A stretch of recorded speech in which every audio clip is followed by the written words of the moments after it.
Près de 30% de l'électricité de l'Union européenne dérive de l'énergie nucléaire et pour certains États membres comme la Belgique et la France, ce pourcentage est encore plus élevé. Mais les réacteurs du bloc de l'Union européenne vieillissent rapidement et ils posent désormais une menace bien plus grande à la sécurité énergétique au sein du bloc de l'UE que l'actuelle dispute avec la Russie. Voici la centrale nucléaire Tihange-1 de Belgique. Elle est censée être hors service pour maintenance.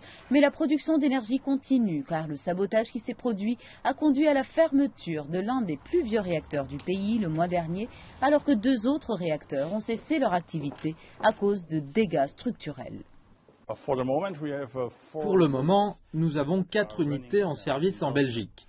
Cela signifie 3000 MW au lieu des 6000 prévus.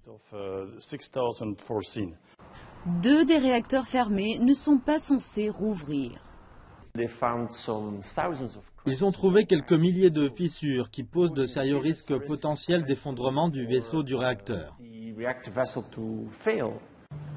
Les vieux réacteurs ne sont pas un problème pour la seule Belgique où le puissant atome demeure l'icône la plus visible dans la capitale. Sur les vieux réacteurs britanniques, 4 ont été mis hors service le mois dernier pour des raisons de sécurité. Dans l'est de l'Union européenne, de nombreuses centrales électriques de l'époque soviétique sont également source d'inquiétude.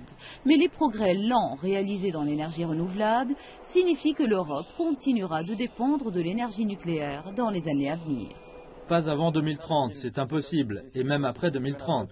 Si nous traversons d'autres crises, il vous faut comprendre que l'énergie nucléaire donne de l'indépendance aux États membres.